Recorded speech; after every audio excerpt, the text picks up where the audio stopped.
Today's episode is brought to you by 9centprinting.com. With over 100 five-star reviews, 9centprinting.com is ready to meet all your printing needs. Are you a church plant or small church with no copy machine? No problem. 9cent Printing has you covered. If you need bulletins, flyers, books, cards, offering envelopes, posters, they do it all. I know the Christian owners of this business personally, and I'm not just a fan, I'm also a customer.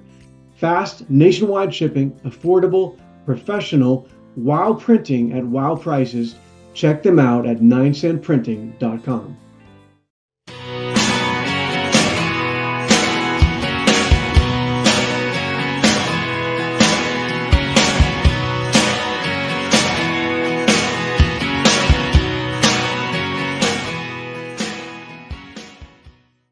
All right. Done. Man, Brad, I feel like I have like 60 minutes with this man. I could talk to him for hours. So I find myself kind of going like, what do we want to cover? So yeah, really good stuff, man. Why don't I just go ahead and Good. It's great stuff to you. I'll just do the intro and we'll jump right back in, okay? All right. Hey, welcome to the Small Town Pastor Podcast. Podcast is a ministry of the Small Town Network. We exist to make disciples, train pastors, and plant churches in smaller communities.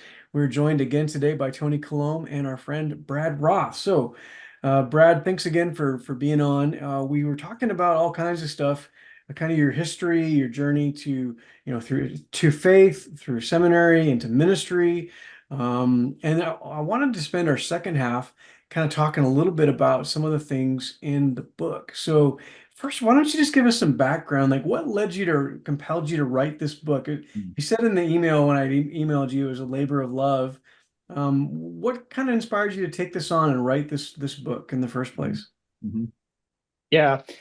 Well, I had been a rural pastor for a lot of years at that point, a dozen something years at that point, and had several times found myself puzzling over what exactly am I doing here? And one way it's just being the church, just being a pastor, and there's similarities with what I learned in seminary and what I hear my colleagues wrestling with in different environments. But at the same time, it feels like there is something distinctively rural about what I'm trying to do in a way that the rural church occupies a different kind of a space within the rural community. And I kind of took a look around, and there just wasn't very much out there at that point. And some of the things that were out there, I felt were trying to bring the big box model from the growing suburbs into rural communities and didn't really fit with the context that I was struggling to find some wisdom to pastor. And so I set out to dig into some of the socioeconomic stuff that's going on in rural and really get my head wrapped around that. And then also to do some theological legwork,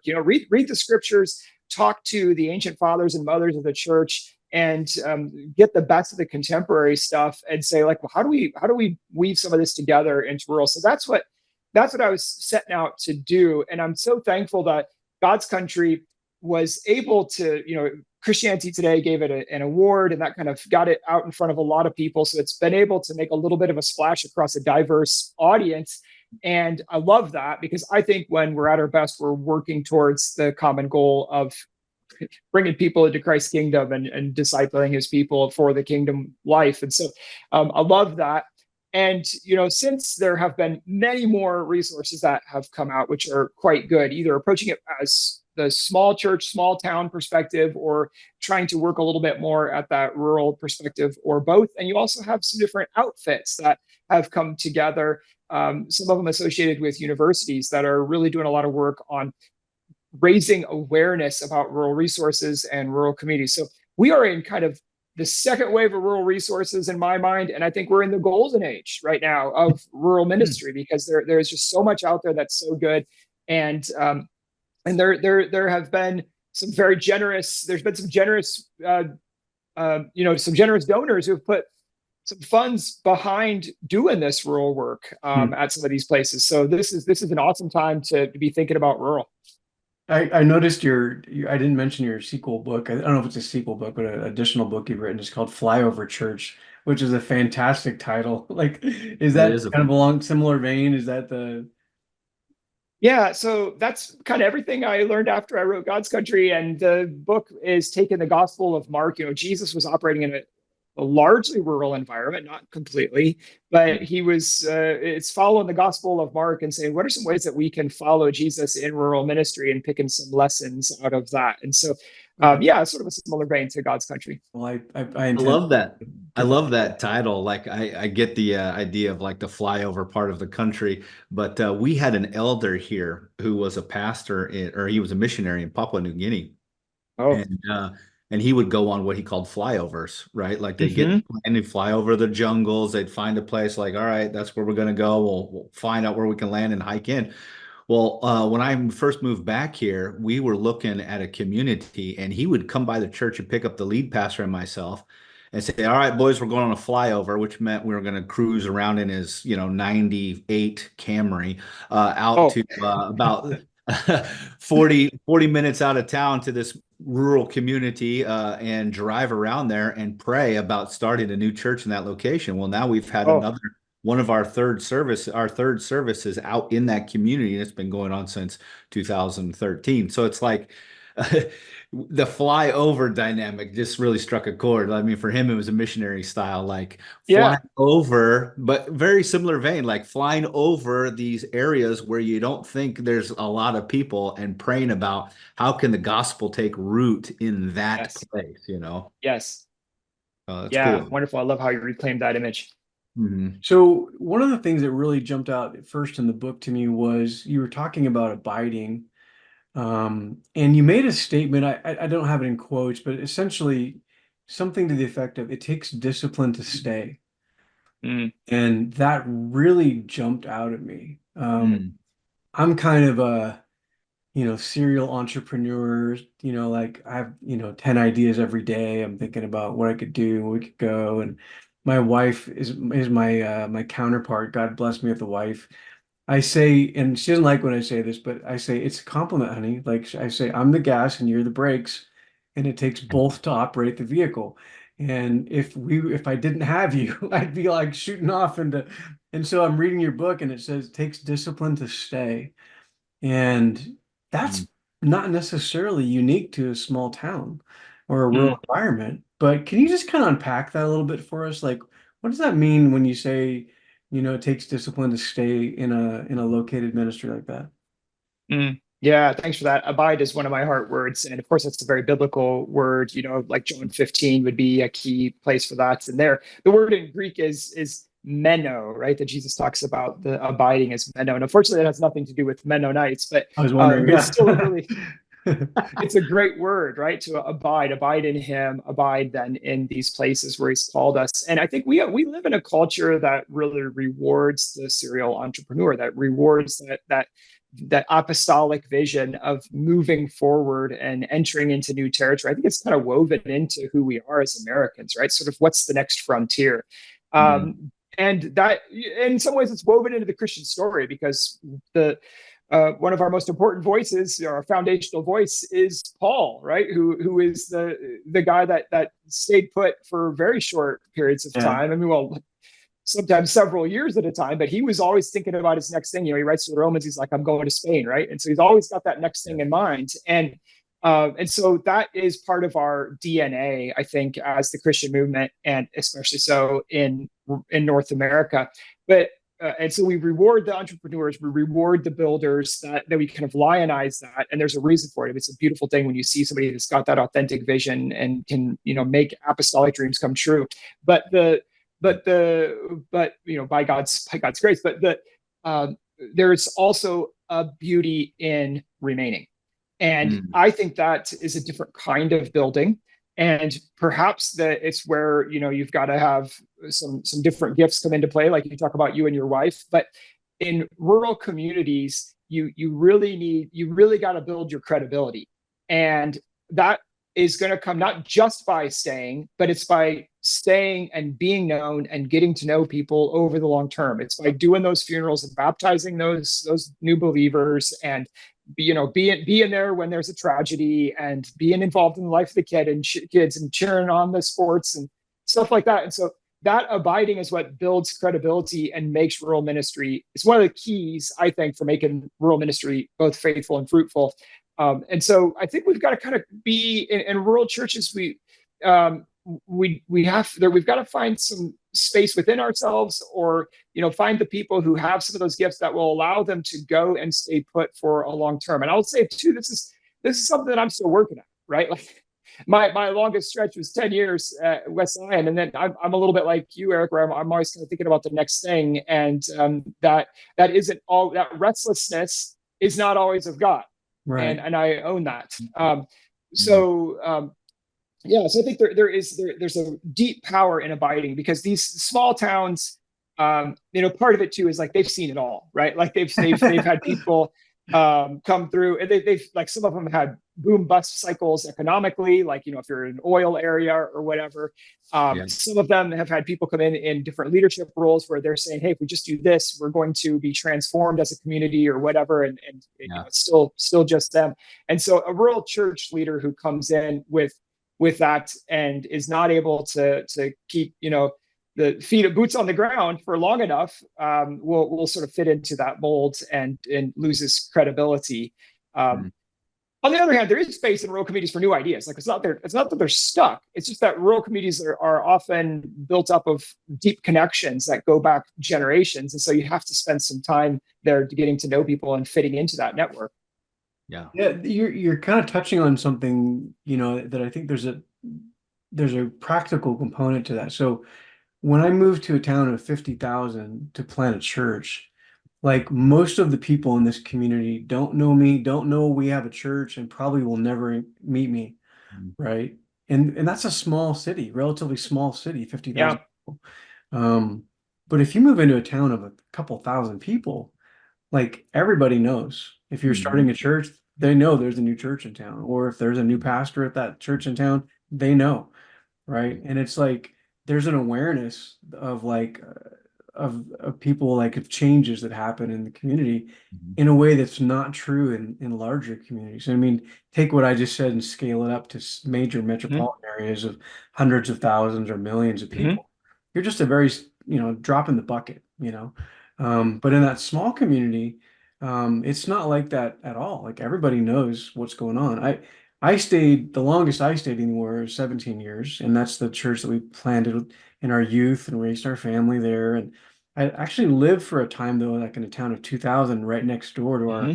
our town of 30,000. And I definitely caught that vibe. Like people look at you like, who's that guy? And Mm-hmm. like Mm-hmm. they like, what are you doing here? Mhm. Why do you, work in McMinnville and live here in this town? And so Mhm. I think that again, beyond the in a small town, the abiding, I think, is a spiritual discipline. Uh, Mm. remaining probably is countercultural. And you talk about this in the Yeah. book, not going, using small churches as a stepladder to something bigger, Yeah. right? Which is very common. And then that, just the practicality of it all, like how that actually plays out. So with that kind of segueing into that idea, you've talked about in the book, and there's a lot of references in the books, to kind of the trend for people to go like out of the small communities and kind of not come back, you know, Right. and you kind of backed it up with data. So it's not just like a sentiment or a sense you have, but like that's what the data shows. And it's kind of your story. You're like, I was Right. a small town, boy that didn't want to live in the small town anymore. What can you kind of I know that the book kind of unpacks it, but can you kind of just explain why is that happening? Why are people leaving these small communities to go to more urban settings like that? Right. Well, maybe I should just give a little bit of context to that. I think that is the general trend, but it really varies based on where you're at. So there are, you go to Colorado and you're going to find a lot of little towns that are thriving because they're in beautiful natural area, and Right. they've got people, vacationing there, and you're in million dollar homes, right? So, Right. but that's not the same situation for, say, small town Western Kansas, right? Um, and I think part of it is just simple dollars and cents. It's opportunities. You go off to college, and most of our colleges are in urban or suburban areas, and you study something. And if you're going to go be able to live out that career that you've been seeking to develop, you've got to often be in a larger area. Depends what you're studying, of course. But so some of that is just the simple dollars and cents. And I think they're cities can be really wonderful places to live. There's lots of opportunities for your kids, and there's work for your spouse, and new people are moving in. And so if you're in the church world and you want to start something new, or you want to revitalize something, like, you've got more possibilities to cast the net and connect with some people. And so that there is just that. I would say that we're in a moment where rural's kind of having a moment, and I think you do have more people moving to rural in the last 5 years. Rural has always been growing in general. It's just that urban areas and suburban areas are growing so much faster in comparison to rural. Yeah, and of course you do have some rural communities that are on the decline, right? Like you can see those for sure across the Great Plains. Like, the schools are boarded up. There's trees growing through the windows and stuff like that. But that's not everywhere. Yeah. You still have thriving rural places, and so I think you've got that kind of big mix, and you've got a lot of people moving out of rural. But I would say, like, the other side of this is that as a church leader, you can make such a wonderful impact in a rural community. And so you can kind of churches play an outsized role. Of course, it's like social services, but also just a place of networking and connecting. And I think we're right at the cusp of people starting to question some of these meta narratives that we've been unthoughtfully passing on in our culture, and saying, is kind of like, like someone like Paul Kingsnorth, if you move in those circles, like talking about the machine, right? And he talks about, like, we need to start these particular small fires. And I'm like, well, boy, that's exactly what we're doing in rural places. And I think you have people saying, wait a minute, maybe I want to live a different kind of life, and I want to be a part of a different kind of church. And maybe that's gonna look a lot more like a Paul Kingsnorth or a Wendell Berry than some of the kind of big roller movers and shakers of the last generation. Maybe it's not going to look like Willow Creek, but maybe it's going to have its own kind of a beauty. And so I think rural's kind of having a moment, both as a rural church and in rural communities. Yeah. It's so fascinating because I remember almost 20 years ago in 2006, a group of us that were freshly out of college got together, and we were starting a missionary organization called Mustard Seed Global Fellowship. And our whole 2-word heart was urban and unreached. Okay. And so we chose to go to Japan because it was the most urban and most unreached, like, in the world. So and we also, along the processes, we're making this pitch to all these people, and we're trying to raise support for this organization. Was like, at that time, we were on trend to get to a place globally where the world's population would be breaking that 50% in urban area population. And of course, we've way past that. Yeah. But it's so fascinating. And I don't know, do you think maybe there's this sense globally, and maybe it's hard to tell, but or is it like America, where there's kind of like that pull now of like, okay, yeah, the urban definitely has grown like crazy, but we want that life that the rural has to offer. What do you think maybe has been kind of like that key to switching that mentality a little bit for people? Yeah, and I think that is happening. I think COVID was a piece of that. People just looking for space, and I hate to even think about those times. So they're looking for a place where they could go to school and their kids didn't have to wear a mask all day, that kind of stuff. And so there was just a different attitude in a lot of our rural communities. We did have masking in Madrid, just disclosure, but like it went away faster, and I think that was sort of across the board. That was the trend, and so that was maybe a key impetus in like getting people to like think a little bit about where am I living and how do I want to live. But I think also people have rediscovered that there's just so much more going on in rural communities than they realize. There's a ton of industry. It's way more than agriculture.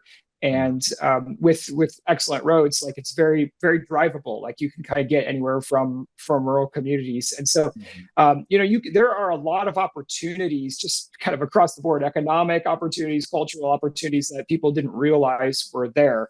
And so we've had this reconsideration. And I don't want to oversell that. Still, urban and suburban areas are growing faster, and that is where you're going to find the population kind of pull in North America. But what has drawn people into rural is that reconsideration and that realization that there's a lot more happening here than they knew. Mm-hmm. Right on. I think too, like some of the stuff we talked about over the recording altogether this morning was the accessibility to global networking too, just like that Yeah. realization, like I can work remotely. I mean, the COVID dynamic was certainly a thing. My wife is in real estate, and here Yeah. on the coast, we had in 2020, we had like a two-pronged thing that drew people out to the coast from the Willamette Valley, where like Yes. Portland, Salem, and Eugene are. It was not only the COVID stuff, and in Oregon, we were a year Lockdown. a year Yeah. plus a year plus Yeah. of on and Yeah. off regulations that were pretty intense. But you also had in those couple of years a ton of wildfires in Mm. the Pacific Northwest, and smoke just sat in the valley. So you had Mm. people that were wearing masks with wildfire smoke in the summer, but we didn't get that on the coast Not because good. Yeah. that wind comes off the ocean and blows it. Mm-hmm. So I think there's like this renaissance in technology and this, like you mentioned before, like this overall connectedness that we can have Yes. and get some of those things without having to be physically present in the midst Right. of it. And so I think that's a really good like upsell for all the audience out there of like there's good value and connectedness still available these days in the rural communities of America. Yeah. Yeah. Love that. Love how you said that.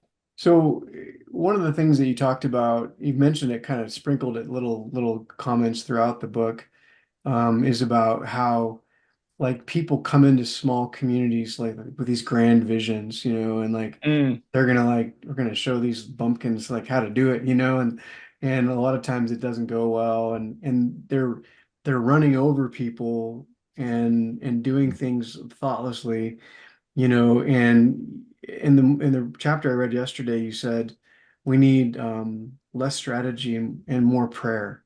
I love Yeah. that, man. That just spoke to my heart because Mhm.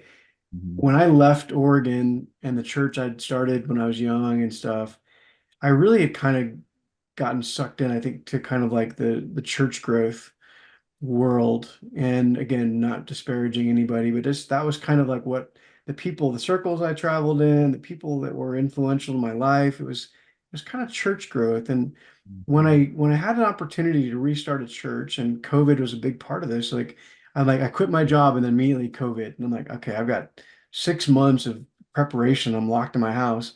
I just thought, I'm gonna wipe the slate as clean as I can and just go to the scripture and say, what does church look like if we just based it more on this?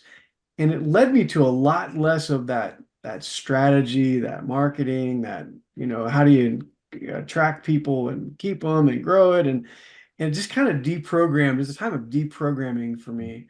And so when I read that statement in your book, it really resonated. Less strategy, more prayer. Could you just unpack that for us? And what did you mean when you said that? Yeah. Yeah, I'm committed to that. That sense has really grown in me even since I wrote that. And I think that part of it is people can smell strategy a mile away, and it comes off as inauthentic in our rural communities. I mean, it's because like in some ways it's like it's just us guys, right? Like it's just a small community out here. So It's like just just us. like just why don't you just talk to me in the grocery store instead of like try to pull your strategy on me or something like that. And so uh, you know, but I Mm. think more importantly, the deeper reality there is that the when interesting things have happened in my ministry and in the ministry of others that I talk to, it's been through prayer. And it's, been kind of the strange doors that open up where you didn't expect them because you were doing that prayer work before you were out hitting the pavement trying to make something happen. And this might partner a little bit with your earlier question about people moving to rural and abiding. I mean, I think one of the things that you start to realize as you begin to see your rural community through the eyes of prayerful appreciation is that there are people here who, although that connectedness is so valued in rural communities, that there are people who are disconnected. And if you take the time to kind of move at a Jesus pace through a rural community, you start to see that the structure of relationships within the rural community doesn't encompass everyone. And that becomes a fruitful place to do rural ministry. And so I've talked to some rural church planters over the years, and I think if like you could see kind of a whiteboard drawing of all these interconnected points that is the rural community, what they kind of do is move in and take their magic marker and erase a little edge and draw another one that encompasses some new people who weren't fit into all those lines. And I think if we have that prayerful approach, we begin to see some of those things, and God begins to bring some people into our lives who aren't connected through other places. And that, for church planting, that those are the new folks that connect, that who didn't have a home in the structure. And I think even if you're working with a deeply rooted church that's been there 150 years, like that can also be a fruitful field where you're just being authentically you in the community and connecting to folks. The other piece of this is like internally, I'm convinced that when a vivid life of prayer sells itself in one way, right? Like we don't pray because we're trying to like get something else. Like prayer is an end in itself, but like when we are prayerful, like holy men within the community, like that has its own kind of attraction. And I think that also goes for the larger church, that a vivid church that is deeply centered in life with Jesus and caring for one another, like that speaks for itself. And people will know about that and will be interested in that. And just the other day at the church that I'm serving, like we did this funeral. It was packed. And this is kind of classic, right? But then like somebody shows up the next day at church and goes, I was here yesterday at the funeral and I like this church, and so I wanted to come today. Well, who knows where that's going to go? But like, it wasn't a strategy. It was us doing this holy work together. Yeah. And it's kind of one person at a time like that. And and I'm using a lot of stories here and examples that have to do with connecting with new people and kind of upping your numbers. But I mean, I think like part of it's not a numbers game. That's important, but that's not the only thing. It is also just being those who are prayerfully lifting up the entire community before God, day in and day out, week in and week out, who are worshiping the triune God, kind of whether the neighbors know it or not. And that is a good in and of itself, right? That incense is rising to heaven, whether or not they smell it. That's great. Yeah, whether the neighbors know it or not. Yeah, because like I could go off on that for an hour. Is there like a quality of life thing that you've experienced in these small and rural communities that people maybe don't know about? I mean, is what I'm saying? Like my sense is like even in the smaller community, smaller city I live in, there's a quality of life that I enjoy that I think people maybe underestimate. The lure of the bright and shiny things in the city and all the activity and the hustle and the bustle and is there anything that you would say to someone who's thinking about like small community work or living, that is there like an upside that you've experienced in your time?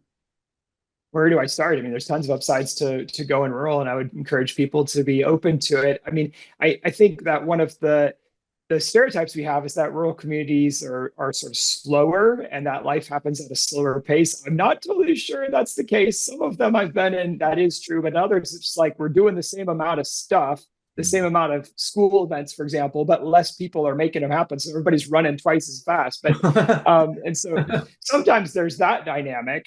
But I think like what's really beautiful, I mean, of course, there's the economic piece. Like there's often a lot of economic possibilities in our rural communities. Like in Madrid, there's more jobs than working adults. And so if you want to work, there's somewhere to work, and you can buy a lot of house with the money that you earn. And so there's that. But like more than anything, I think in our rural communities, it's possible to really plug in and have authentic community over the long term and kind of experience some of that rootedness and some of that stability, and to be a part of something that is not going anywhere, right? And so that can be really beautiful. And I think that when you talk to people who have grown up in rural communities and maybe come back to a rural community after a stint in an urban area, that's what they love the most, and that's what they're looking for.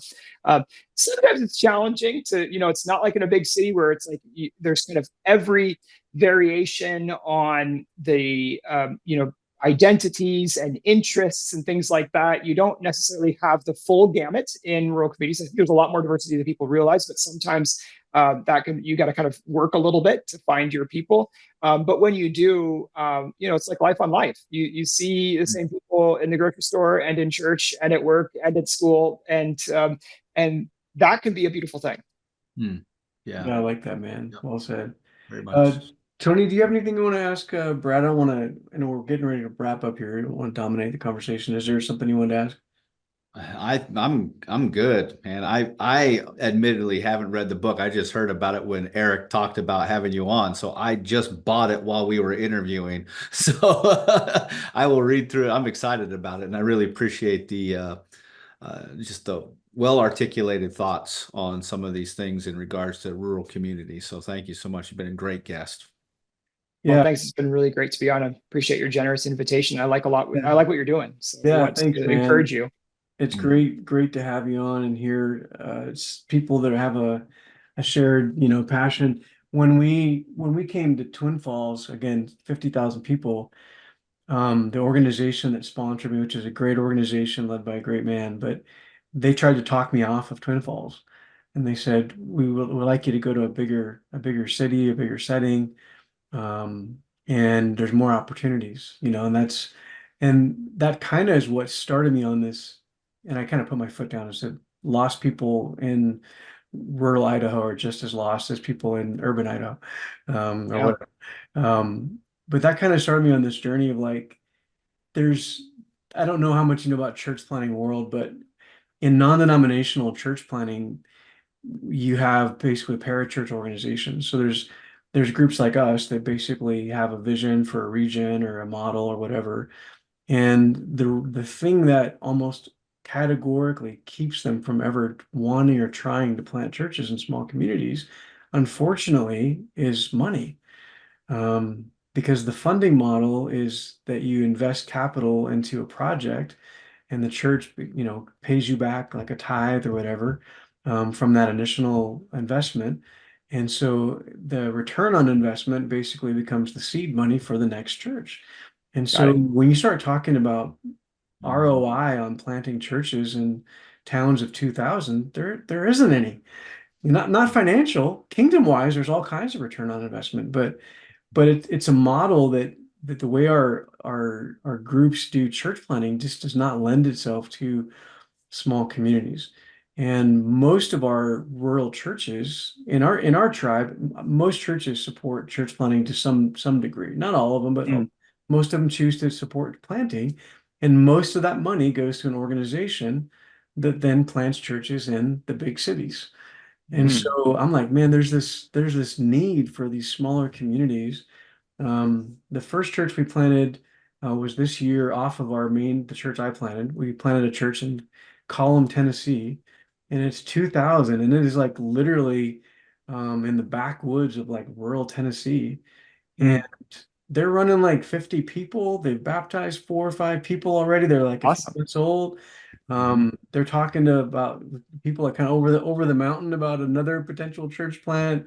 Yeah. And nobody would have ever thought, right? And the guy hasn't gone to seminary. He's not a career pastor, but I'm just convinced, Brad, there's these opportunities if we have the eyes to see them to do big things in these small towns. So Yeah.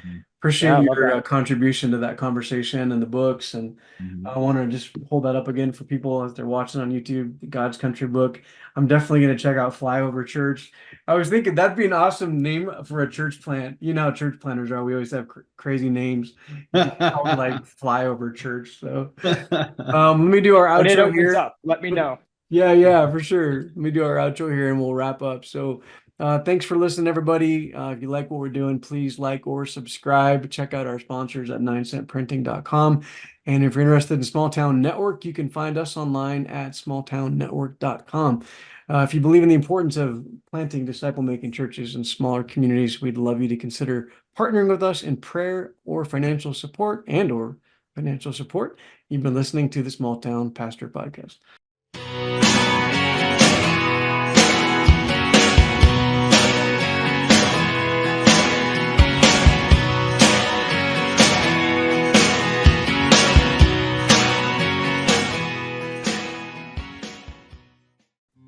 Today's episode is brought to you by 9centprinting.com. With over 100 5-star reviews, 9centprinting.com is ready to meet all your printing needs. Are you a church plant or small church with no copy machine? No problem. 9 Cent Printing has you covered. If you need bulletins, flyers, books, cards, offering envelopes, posters, they do it all. I know the Christian owners of this business personally, and I'm not just a fan, I'm also a customer. Fast, nationwide shipping, affordable, professional, wow printing at wow prices. Check them out at 9centprinting.com.